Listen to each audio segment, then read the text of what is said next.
Why do we swirl it in there? Why do we do that? Why do we do that? What's the purpose? Why not just pour it in? What's the purpose? Are you done? Where it evenly separates through it. Oh yeah, we're actually kind of pre-mixing it. You pour a big puddle in the middle. When you go to mix it, you need this big puddle of buttermilk in the middle. Making it easier to mix with the least amount of strokes. By putting it in that way. There's a reason why everything we do, there's a reason. So it's not like God, no, it's fun. Not that much fun. It's fun.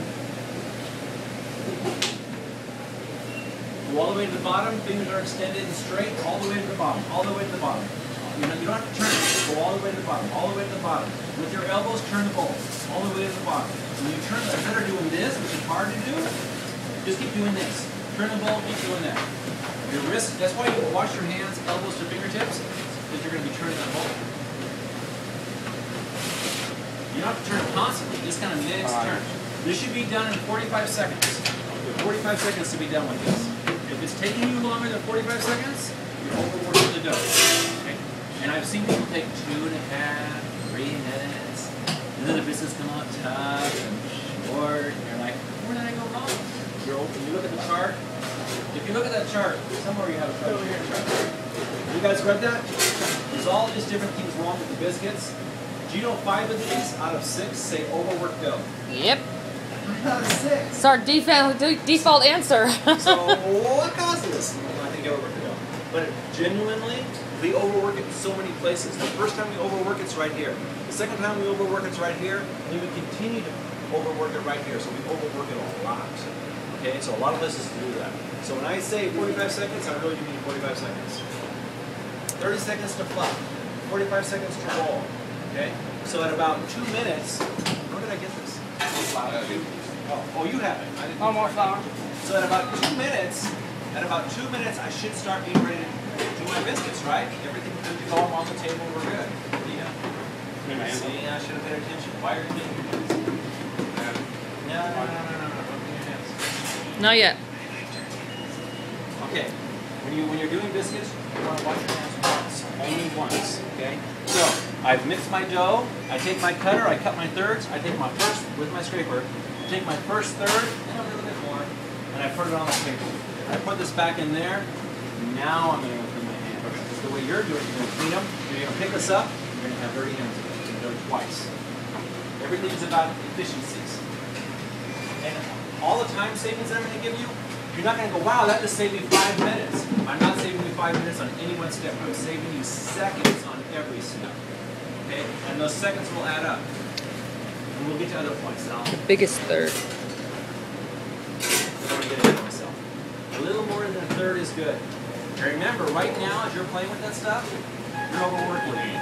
When you get it on the table, see how we've got this kind of elongated shape? You want an elongated shape. You guys know that as you start doing that whole taco thing, that when it's square or it's stubby, it's really hard to do.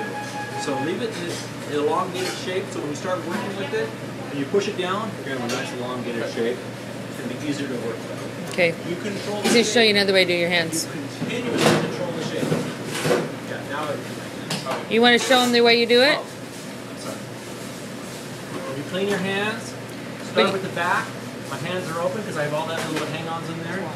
Oh, but you use this to scrape it off. You guys don't do that. No, we were not taught So you want that. to scrape it up first? Yeah. You scrape it off. Flat side of the scraper to scrape your hand. The round side's for the ball. Okay. So you're gonna, and I wasn't watching you. I apologize. I started talking. Okay. That's why I don't talk while I drive. Where are you at?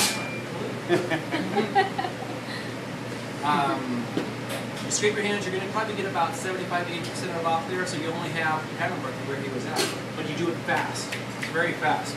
Now you come in, back side, fingers are open, the front side, and now I take a handful with me. I go to the trash can, and this is soap. I'm really working it in, and I'm cleaning my fingers. I'm doing this quickly. The flour will take the moisture out of it. The rubbing quickly creates heat, and it will literally, your hands will be cleaner than mine. Okay? One time, it's all you get to go to the trash can. So you want to do it right. Because if you're making multiple trips, guess what you're taking? Time. Don't have. Take a lot of flour. Flour is cheap. And it's a big time saver. It's a friend. Your friend is a tool, your hands are tools. Flour's your friend. enemy of the dough. Really good. Inside your fingers as if you're washing them. Fast will give you the heat and you'll just fall off. You literally will have your hands that look just about washed. Missing your hands, let's see. Pretty darn good. Okay. All right. Now we're gonna, oh, sorry, you're gonna do it how you normally do it. Don't move the flour. What are you gonna do? Flour. Very good. Okay. Now you have it on. Oh, I can fire my tools, right? More? Maybe we're definitely not full out. Maybe a little heavy in here. But I was hoping you get it all around the edges. Well, That's why you're here teaching us. Maybe a little heavy. All right, now. Oh, okay.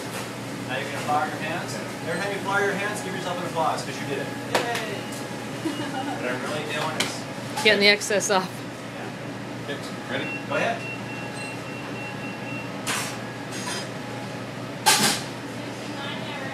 So we touched it 3 times. That's good. Wait. These need to come up.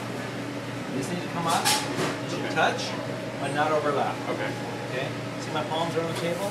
As I start to bring it up, I'm folding it. My palms are going to keep this together for me. My palms are keeping it together for me. Now I have it nice and shut. Everything should close the entire way. If you look at the shape, I want to end up with a nice little square. That's what I'm going for. You're going to do it again. That's why I did that one, because I knew you're going to do it again. Pick it up. No, you said don't go back again, didn't you? Flour your hands. Oh, I do? Okay. Well, I said don't go back again. Well, Not to the- no. The trash can. Trash can. Oh, To wash it. oh, okay. I see what you're saying.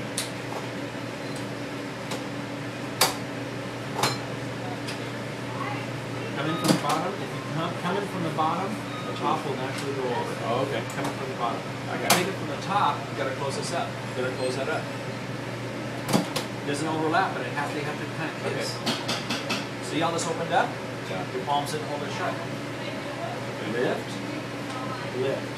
This should have tucked under. When you're doing, Are you next? you have a towel. A towel? Need a towel? Yeah, but I want kind of a not that one. Should be towel. I don't know what he's doing. He's doing something else. He knows what he wants. Okay, and I can't do it over there because it's on your table. So when you're doing your dough, Grab a tray. You want to do a tray? that's okay. It's got plastic on it. Okay. So you have your dough. You're bringing it up and you bring it over. So it's almost touched. I didn't cross. I've almost touched. Okay. When you lift it up, this piece should end up in the middle from wherever you fold it to where the end is. It has to be the middle. So if I do this and I'm rolling it, I'm never going to hit it. I'll have a cinnamon roll swirl here. So I pick it up and I bring it to the middle. My next pickup, I've completely gotten to thirds. I want it in thirds. Okay? If you don't do this all the way to the length, let's say I'm rolling it like you were just doing, and it starts opening up. And by the time you get to the bottom, you notice how it's really open, and you do this. See how thick this is? Look how thin this is. You're going to have this little on the bottom. You're not going to have as much dough at the end. So when you push this down, it's only going to go so far. You only have so much dough. If you have this big amount of dough, it really spreads. You're going to get these weird shapes. You really want to have a square shape when you get done with this. Okay. Okay, that's why we keep everything in. Keep everything in for consistency of the dough for the roll. Okay? Go ahead. So I'm okay going with what I got? Yeah, we can't change it. Okay. Alright, power your hands. Let's go. Give yourself an applause. You did a good job. Yeah, I remember. When I talk about rolling or pressing, rather, because you have small hands, and I don't. When I press, I don't have small hands. I never close my hands and do this. One, because I get such a small area. So I open my hands, and I go push, and I go push. Okay? I don't want to have any big valve. People do this, and get this nice big mountain in the middle. You don't want that. So I go push, and I go push. We want to take it down to at least 2 inches, maybe a little bit lower if you got that, you know. This is 2.5 inches to the top. So when I go to measure, it's pretty darn close to 2 inches. Here's the thing, if I had pushed this down a little bit more, not a lot, a little bit more, dropping the level a ½ inch each pass. I get 8 to 12 passes is all I get. If I can push down a little bit more, I'm eliminating a ½ inch drop. Okay, so I'm always thinking ahead. Okay? To get this down, obviously it's going to take more passes, right?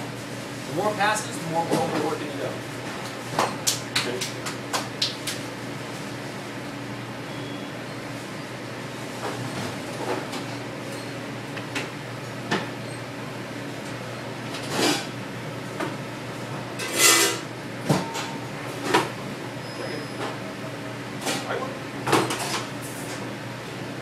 Always eye level. Always eye level. It's 1, 2, 3, 4. Boom. There is or isn't. But if you look out longer, it won't change. Wow. What do you think, Joe? Doesn't matter. Boom, boom, boom, boom. We're down. Okay. You say so.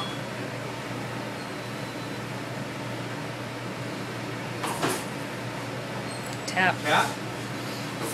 Stop. Stop. Stop. Not only did he tap, you saw him move it, right? He slid. How do I know that? He didn't tap. See all that white flour? That seals the edge. This biscuit isn't going to rise very freely.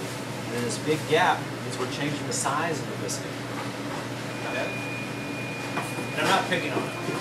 I'm just, we're learning. The more mistakes he makes, or the more opportunities he has for me to point out, the better. Keep doing those things. You're doing a great job. And I can help it.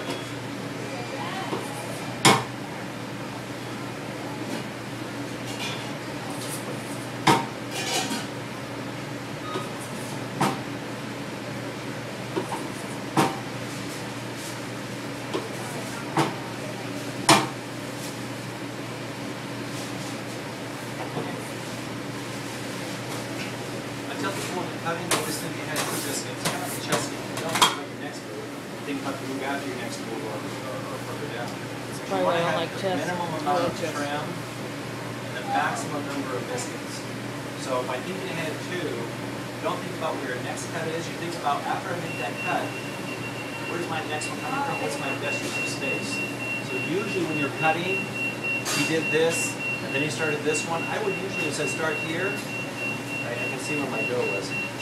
Start here, and then if I can move this one over a little bit, I could have moved this one over a little bit, I could have moved this one up. So I'm going to figure out where everything goes. So I'm always thinking ahead 2 biscuits. Even though we want a honeycomb, And knowing what I know about that one biscuit that I did, I'm just like, no, it's okay, go ahead and take it out. really? Yeah, sure, why not? But if I know I made a mistake, wouldn't I just go ahead and add it to my trim? When I'm training, I make a lot of mistakes on purpose. The only way you're going to see the result of a mistake and know how to troubleshoot it is to see it. I can In tell real life, you all you're right. about it. You're correct if it was Yeah, I can real tell life. you all about it, but if you haven't seen it, you're going to go, wait, I think that's what Frank was talking about, but I'm not sure. And if you've seen it, you're going to go, oh, I remember when Frank did this. You're going to cause that, now you can coach, you can train, you can avoid it next time. Look at that, how cute. One tray exactly. Good job planning that. Okay, go ahead and hop it in the oven. Jordy knows I kid.